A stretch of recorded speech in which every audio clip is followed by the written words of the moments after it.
Anyhow, so yeah, I want to introduce you a little bit about Gandi, the service we provide, because we do more than just a PaaS.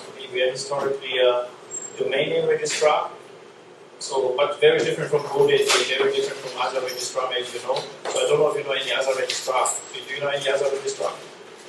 Except Freddy? Maybe not. And anybody heard of Gandi before? Yeah. You just got to try. Okay. Yeah. So I will start with the introduction of Gandi. So in the slides I will show you first of all that Gandi is a no bullshit company. So we have a very famous international trademark which says that we are no bullshit. That means we try to be honest to our customer. We admit when we make a mistake, and we don't try to make some trick like saying, okay, the next year is going to be out double price or more expensive, or there's also some strange practices in Taiwan. I think with some companies that you want to buy something, you need to give your ID number, you need to give your address, you need to give your phone number, you need to give your all your personal data. So we are very concerned about privacy protection as well. Yeah, then I will show you what we did in Taiwan until now, and then our business. So again, about the no bullshit stuff. So we don't spend any money on advertising. The only thing we do is we sponsor events, we sponsor community, and we also support any kind of community activities. So we have not been in Taiwan before. So the Taiwan office, we opened it in this year. So I run the Taipei office since July. But I've been in Taiwan for many, many years before, because before I did machines. And so when I started a company here, this is our first Asia office. We also have an office in San Francisco and Luxembourg and Paris. So Taipei is our fourth office.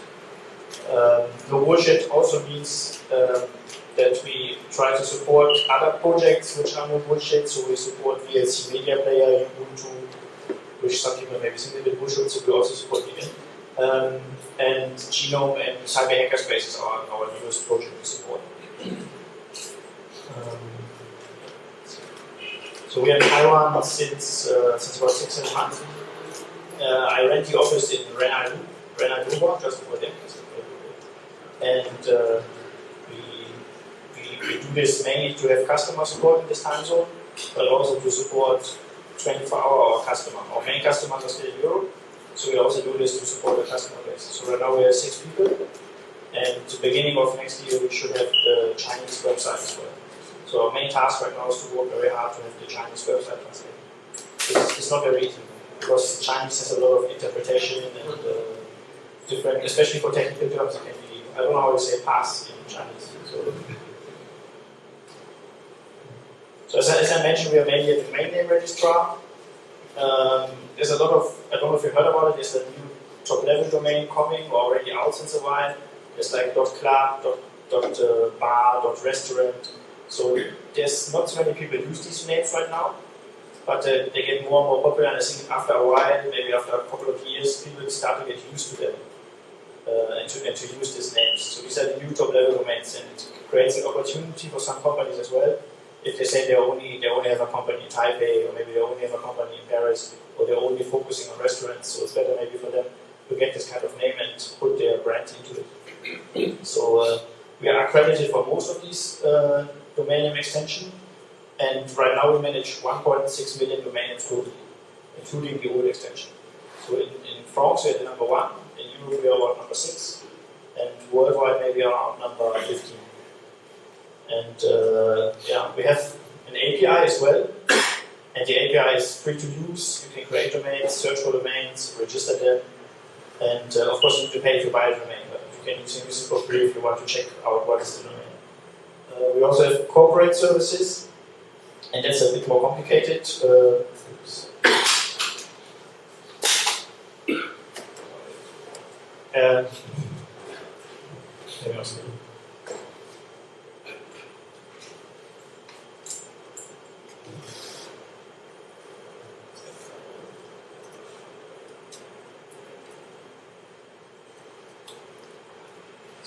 Okay, let's start from the beginning. Yeah. So we also have a corporate domain name service, which is like if you're a big company, you have many domain names. We work with some very big European companies and organizations because they have many domain names, and they also need to protect their brand if someone else is getting the domain name, or or if they have a trademark that they need to protect. And we also do SSL certificates, and if you buy a domain with us, for the first year the SSL certificate is for free. So for the .Taipei domain, we do show last week for the pioneers of .Taipei, and the domain will be available in December for trademark holders. And we had An Xin Ha, a very skinny girl. She's also some promoter for this domain, because after the event started, she grew on the stage and nobody talked to me anymore. So she must be very famous. Yeah. So and the pioneers will be around 100 companies. We were among the first registrars to offer the domain. The registry is Net Chinese. I think it's a very known registrar in Taipei. And but I mean, Net Chinese, they don't offer any additional services. So we're also acting as gateway for them. And I think the price at the end will be the same. I think Taiwan, the .Taipei will cost around 800 Taiwan dollar per year when it's public. But if you say you want to have more, then you can talk to me. I can give you a better price. So there's different phases for each domain now. For the inter-level domain, you have the land rush phase, you have the public phase, and you have the trademark phase. So there's different phases when someone can register, and it will take until the end of March until anyone can buy it. So right now you can already pre-register. So you will get a notification when it's available. Okay, now to the funny stuff. We have hosting services as well. We started in 2008 with Xen-based, and we used to be HVM. Then we found it was not very stable, so we took Xen hosting, and now we're back to HVM. And we have 3 data centers, 2 in Europe, 1 in the US, and next year also in Tokyo. And with the VMs, you can basically start instances, stop instances. And I don't know if you are familiar with EC2, for example, for Amazon. So this is similar. But we don't charge for I/O, so I think we are more price competitive than them in some fields. It depends on what you do. And it also, of course, has an API. Then we have the simple hosting part. This is PaaS. We support PHP, Python, Node.js, and Ruby. Ruby is in beta right now. With the databases MySQL, Postgres, and MongoDB. I think MongoDB is also a customer, and Python as well, for domains. So simple hosting we offer at different size. So depending on what kind of need you have, you pay differently. So if you want to have a very small instance, let's say you only want to run it for some to-do list or some small Flask program, then you can pay like, I think it's $1.50 if you have the domain name as well, US dollar. So it's maybe around $50-$80 per month with 10 gigabyte storage. And then you have different sizes like ML, XL, which is for the, if you say you want to have SSL with it, so you need to allocate more resource and more computing power to support it. The same is the simple hosting, which is almost like a small VPS. Because you can also have a cron tab, you can also have shell access, but the shell access is only temporary. So if you say that you need to run a couple of commands, maybe copy a lot of file or rename some job, so you can have a short time shell access, because we don't want it to replace our hosting program. And it also comes with Varnish cache. So Varnish cache is I think it's quite an old school cache, so if you don't want it, you can also disable it. Any questions?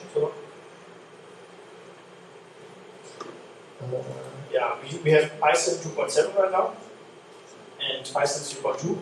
Some people they will complain, okay, this is too old, but I think this is stable. And the reason for that is mainly because we follow the release schedule from Debian Reason. And now I can show you a little.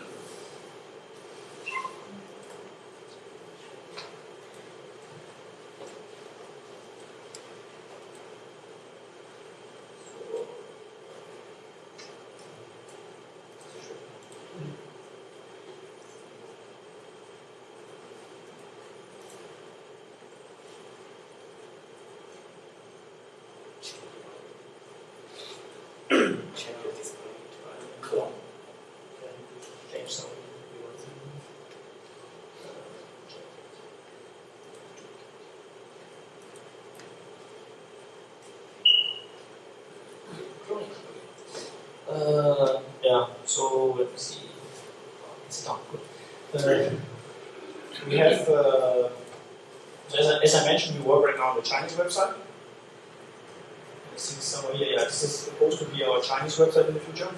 So this is it's already working, but we still have to do a lot of proofreading because maybe some text is wrong or some things maybe don't make so much sense. So this is where you can buy the simple hosting, and it tells you each instance and what you can do with the instance. So I start with English better. Is it clear?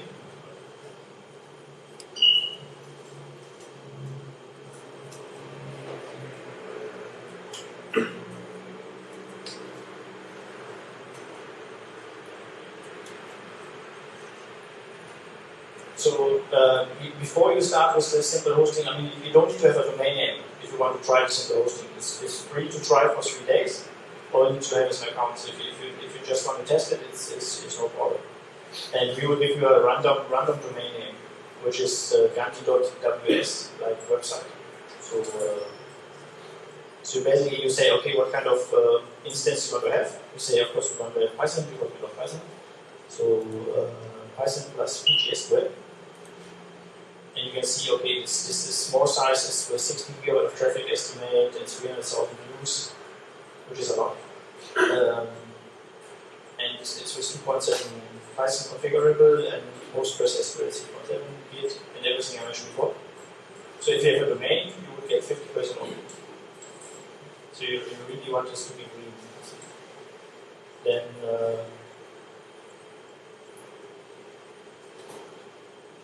just click on create instance.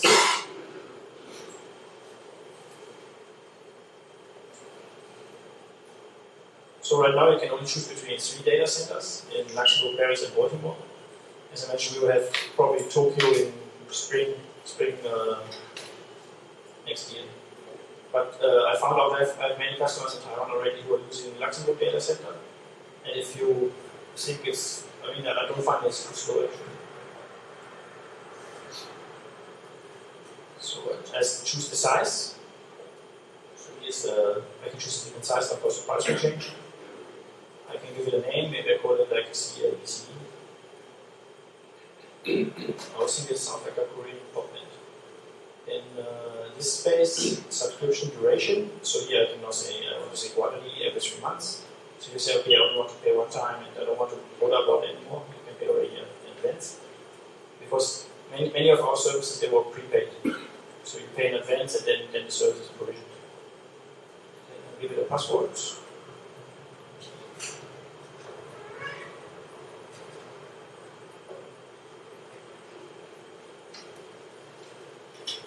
And then it's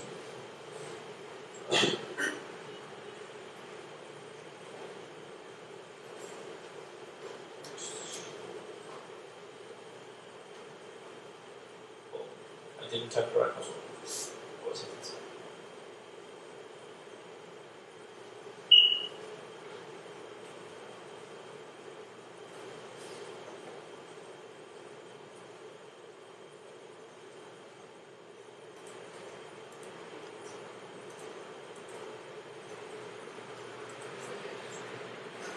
So now it gives you a summary of the order. Okay, it says like I want to have it for 3 months, so this will cost me $15 US.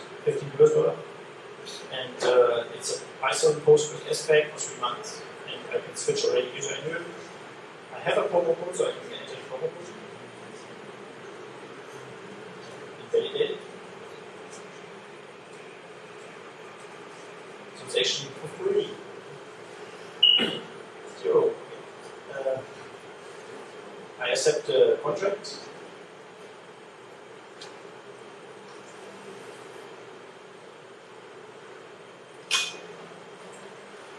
Which of course you can read, but I think nobody of us read the contract on the internet, right? So there's too much text.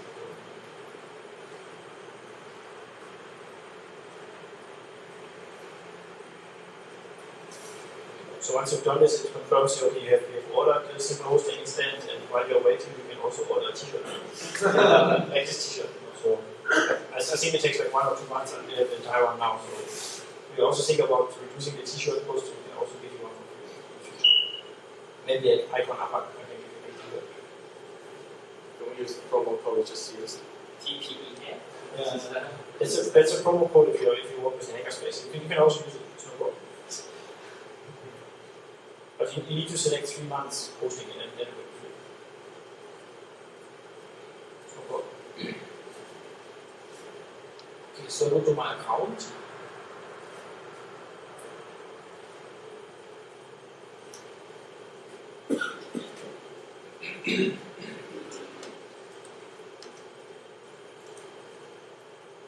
The Wi-Fi is really slow. So now what's the company or what? So if I already have domain names, I would go here and I would see the domain names. So I think I get that later. So you see I already have 2 instances with Python and 1 with PHP MySQL. I could also say now, okay, I go to this one and I change some settings, or I wait for this one to be ready. As you can see here, it's still busy to do something, so I click here and I can see, okay, there's operations happening. So if I click on the operations page, we use the same kind of thing for domains as well. So if you renew a domain name, you will also see, okay, maybe your payment is pending or whatever. So here you see, okay, there's only two left. So he's creating the PaaS instance. This is basically he's creating lists, emptying them and copying them. The host takes a while.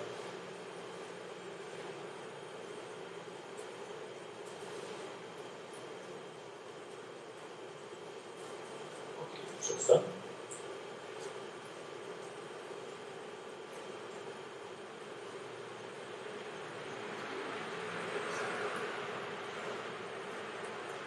So this is the main interface for administrating the instance. I can change the disk space, I can change the power. So if I say like now, okay, I have maybe a website which hosts an event, I have a big event, so maybe I increase the power. So it's very, very nice to increase the size after a while. You can create snapshots. I think the snapshots right now is not with database, so you would have to make your own PG dump or MySQL dump to have database dumps. And we also have some statistics. We have new statistics right now. But because this website now has no traffic, I cannot show you the statistics, but the statistics are also quite nice. You know, if you use this service, especially in China, I think the statistics are better because Google Analytics doesn't really work in China. Because Google doesn't work in China. So you can access it with SFTP, so you can just with a normal FTP client, which supports SSH. We have a very rudimentary administration interface. So this looks a little bit like a normal small hosting company interface.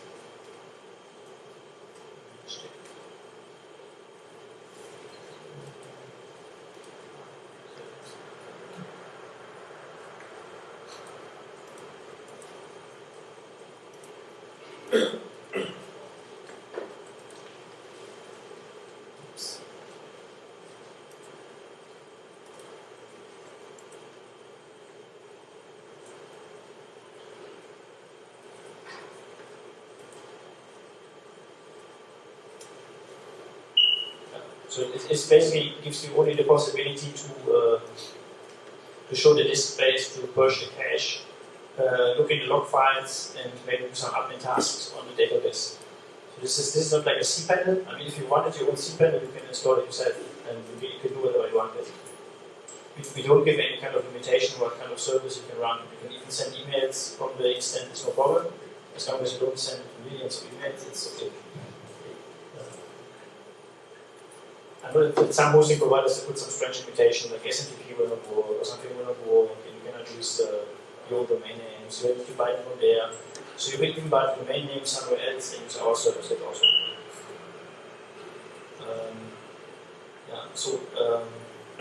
For the SSH console, as I mentioned, this is only shortly activated, and you can connect to it directly. What's more important for people who are developers, you want to have Git access, so you have Git access as well.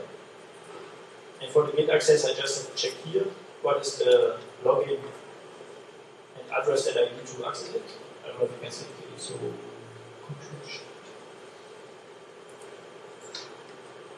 so he is saying, okay, how to use Git. So even if you don't know how to use Git, you go here to the documentation.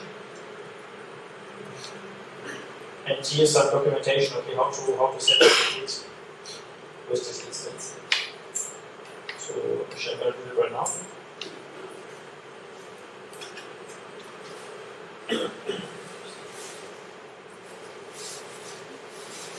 So I was originally a software developer, so I know a lot about development. I know CBS and SVN. Git is also new to me.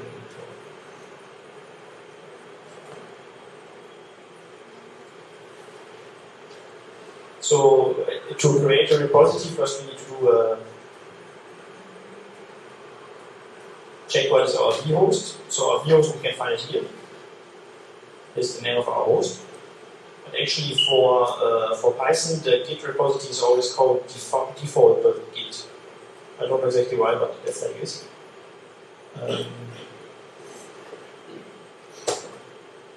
So I copy the path.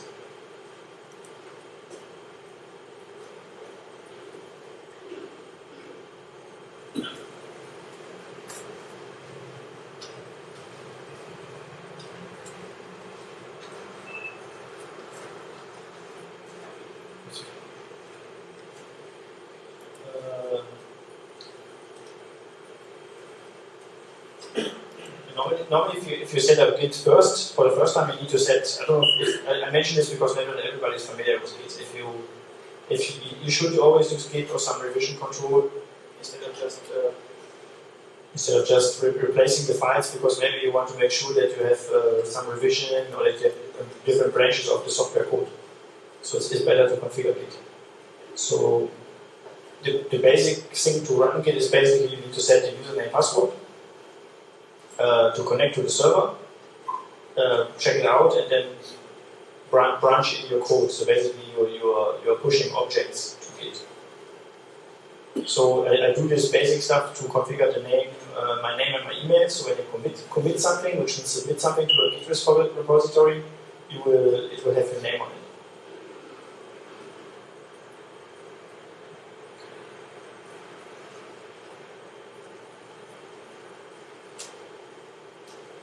So first I run git init, which is the initialization of the Git repository. And it creates basically an empty directory under .git.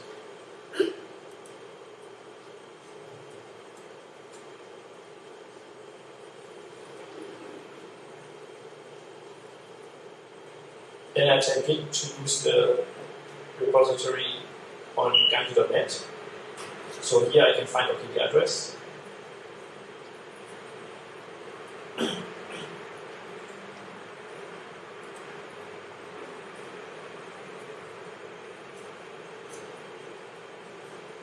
And as I mentioned, it's default.git for Python. Default, not default.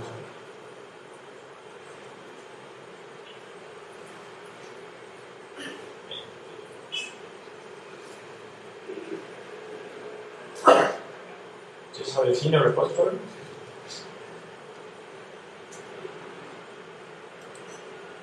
Oops.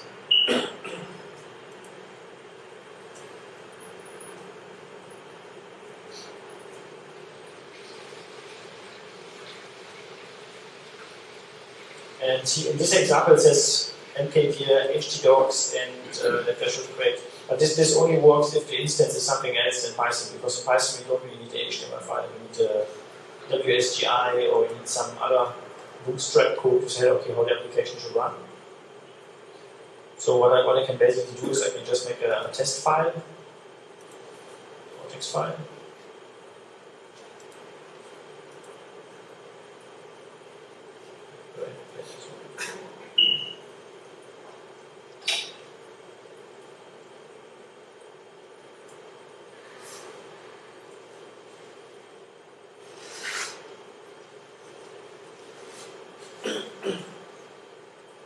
Oh, this was not good to send another one.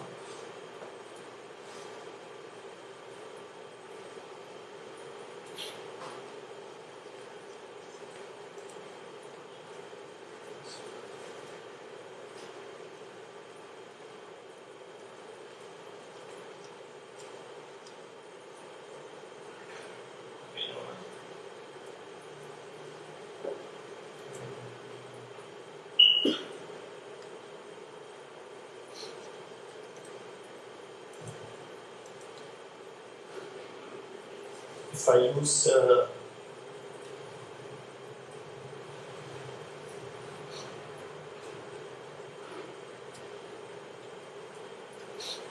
use WinSCP, I can access the website via SFTP. And so I have to copy the name.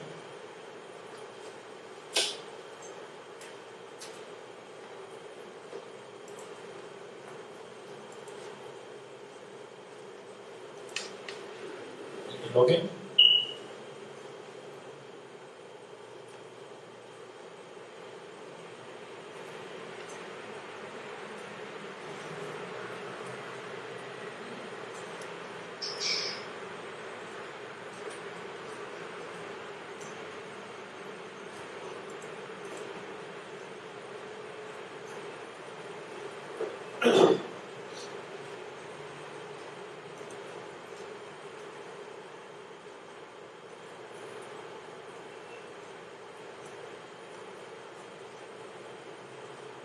And I can see the content of the BSGI, which is the default one. So you can see this is standard Python code, which is just telling me in an HTML, beautiful HTML response, which is saying, okay, in this UTF-8 webpage, which is telling me that it's working on the server. So I'm just going to copy this one.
And I just do git add.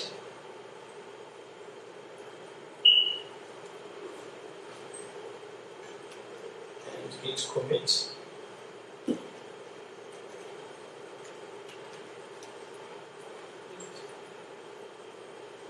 Commit, ja, also.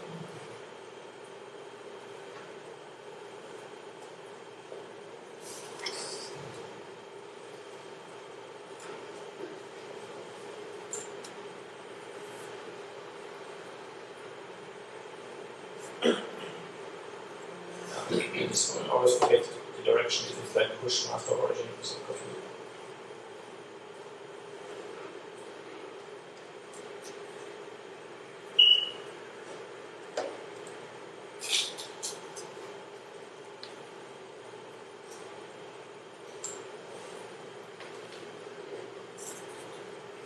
Okay, so once you did this now, it doesn't mean that the website will work right away.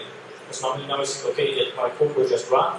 But that's not how deployment works. If you work with deployment, normally this maybe is not our test website, but we will have another website which we use for production. So first now we would say, okay, this is the code to check in. So now we deploy it to Git. I mean, if you use Heroku or some other application, you know how this works. So now we will actually deploy the code before it's operational. So to do that, we need to call the function. It's just git deploy.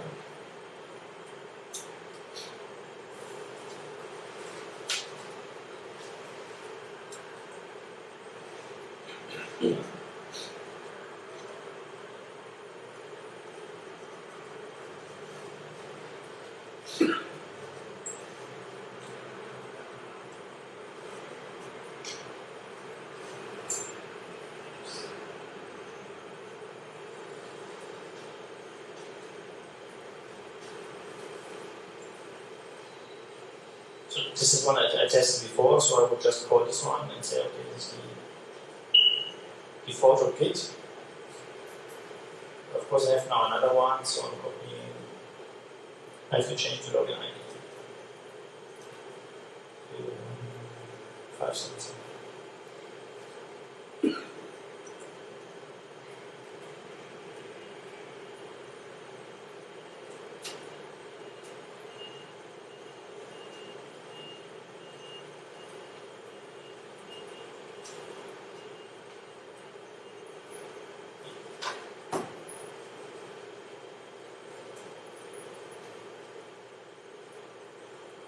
So this is now building the code and putting it on the website, and runs the Python app.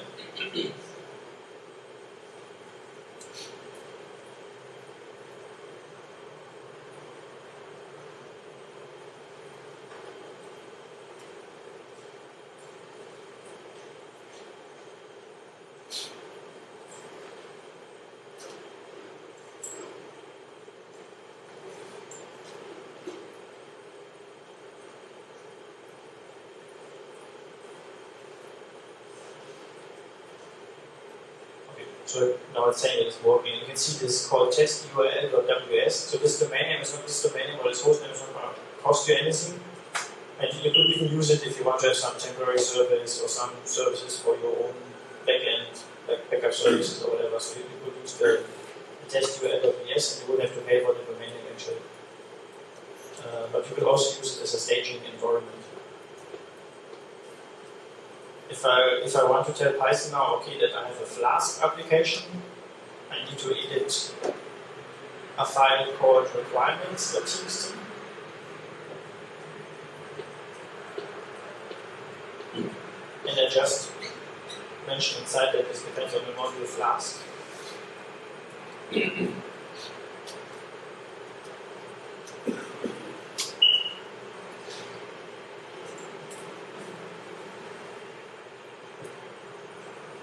So I add the file to Git.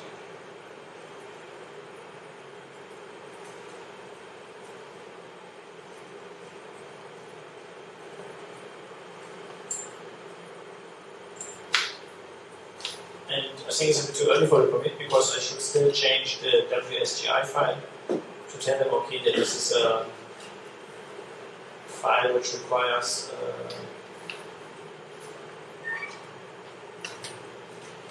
so I have one prepared already, and this one just says simply that that this file should be importing the application minibit as application.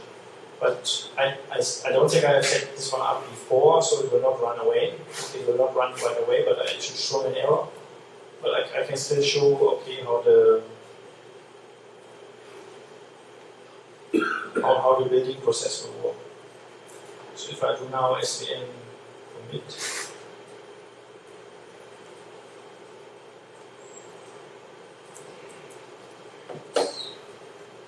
sorry, git,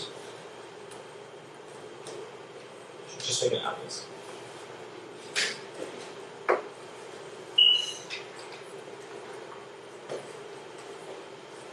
And because I work on the original source copy, I have to do this again.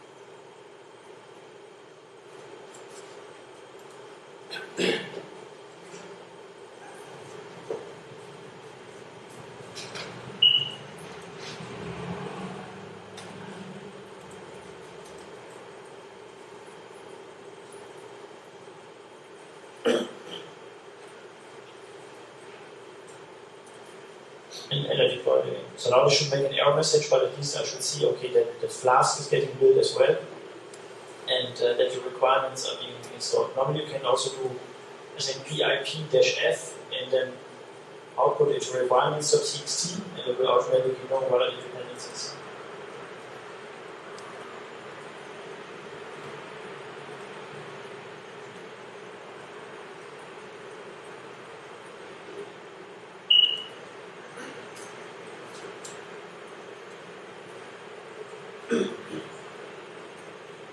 Now maybe we should see Flask somewhere.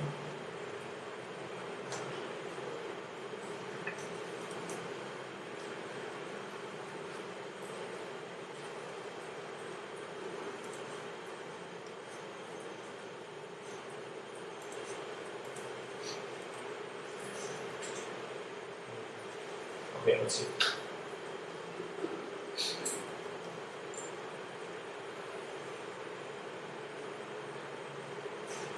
So this should not give an error. Oh, it's okay. So I must have missed something.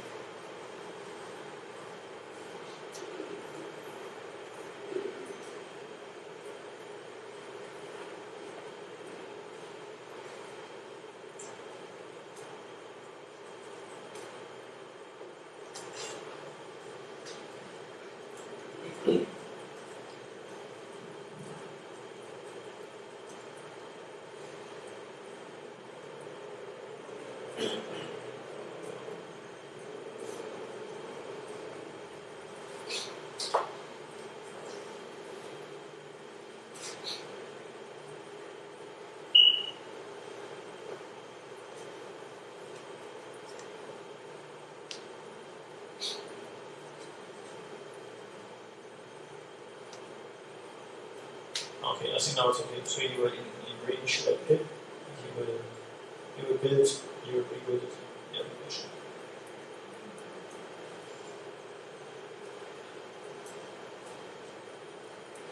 Okay, but I don't want to bore you with this. So I can show you something else for the console access. For here, you click just on activate.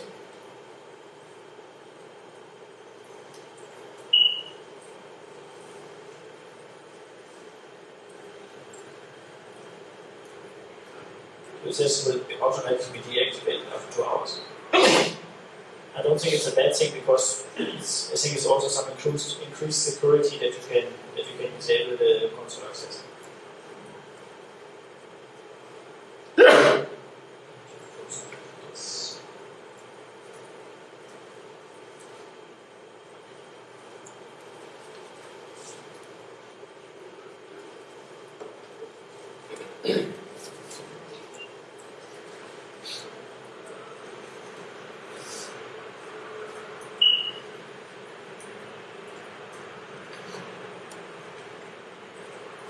So now you have the shell onto CLs.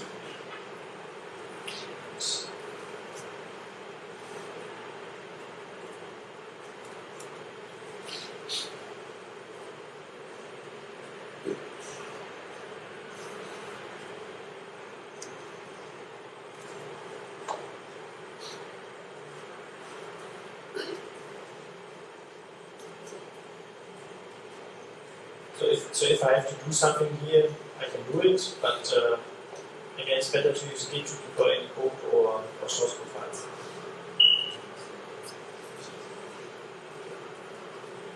So you see it, you can see it's my updated file.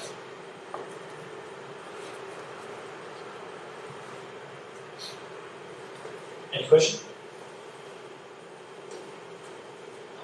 You disable the connection from Drupal as if they created you set the way in the sync or many other service. I think the main reason is because we don't want people to use it as something like their Unix computer. So it should not replace someone's workstation. So of course, if you want, you could run some shell scripts or maybe some image conversion tools with the shell. But we want people really to think about it. They should be building web applications and not some kind of scripting applications which maybe just run on the shell. I mean, for example, I run some DPS with Gandhi as well, and I use them for creating image thumbnails from very big images because I do photography as well. And for that, I use the Docker VMs, and there's other tools for that kind of purpose. So this platform was mainly made that many people can host many websites, and that's also the reason why it's so inexpensive. So that's also part of the reason why SSH is only there for 2 hours. And I think that's enough usually for the main task. Sometimes it annoys me a little bit as well because there's a time out like after 2 hours when you have a very long task. And I don't actually know if you can ask for more time, but I think 2 hours is already a lot for some tasks. You should have a break after 2 hours. Any other question? Yeah, how can we check our config files or deploy some particular pass and work, and how do you know how to fix it? Like when you use Heroku and you put some down in and you just say application error and you just stop and you don't know how to do it, how to fix it. Do you have a routine or something? You can access the logs, so you could go to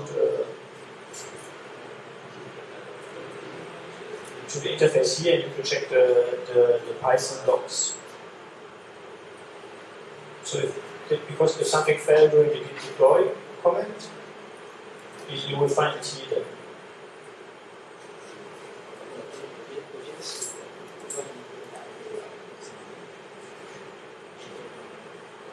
So here's the error log.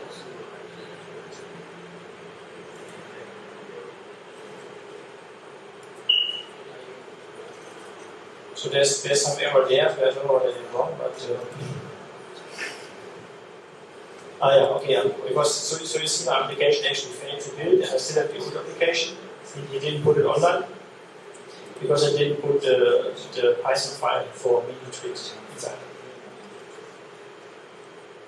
Is that similar to Horror Hero? No, your errors are worse. Worse? Okay, that's good. This is better. It's better. Okay.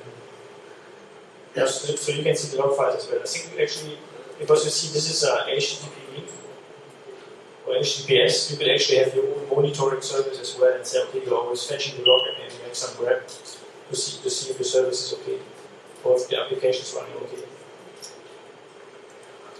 Any other question? The past has I know that the deployment is not so easy. I think you have to each vendor. I think you have to get used to their workflow, how they imagine the infrastructure, how they imagine the service to work. But I mean, I hope I can write more tutorials also in Chinese maybe, which show exactly step by step how you deploy an application and how to clone it and how to rebuild it.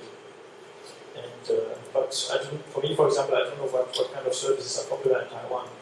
Kind of license services? I think maybe Heroku and Google App Engine and Drupal and Drupal on top.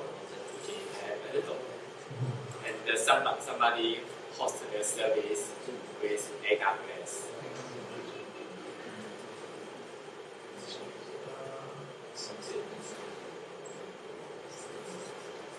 I have a question. Do you hire engineer in Taiwan?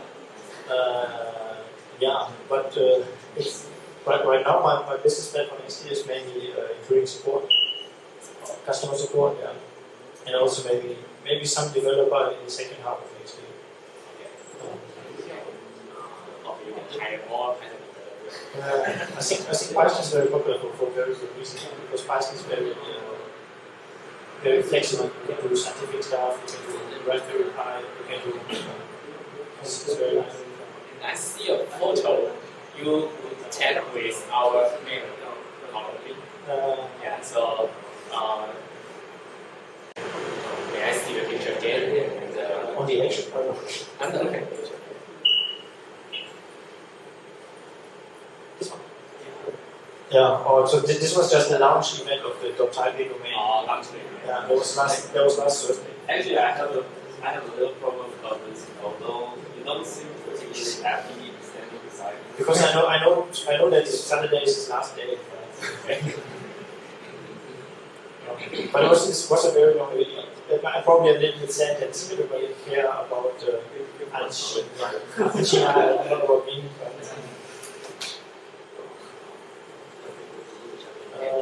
I also have. I also want to show about the API. So last few slides. So the API we have is so this is on top to the PaaS service with the hosting service with the domain name services. We also have an API for domain names, for SSL, for PaaS instances. So you can also manage all the service creation and bind the domain names through the API. And documentation is here. And we also have another tool which is called the Gandi command line interface. And with this one you can administrative services as if we're using the API. This one is not very, you don't need to learn any programming, but you can just use it on the console. For example, when I do, I think there's another use case here, how to create a domain, how to transfer, and how to install the image. What I usually use this CLI for myself is I have a VM running, and I just increase the CPU amount, or I increase the RAM amount, and it's working on the fly. So if I have a server which is converting images, or which needs more storage, then I can just increase the size. What I just have to do is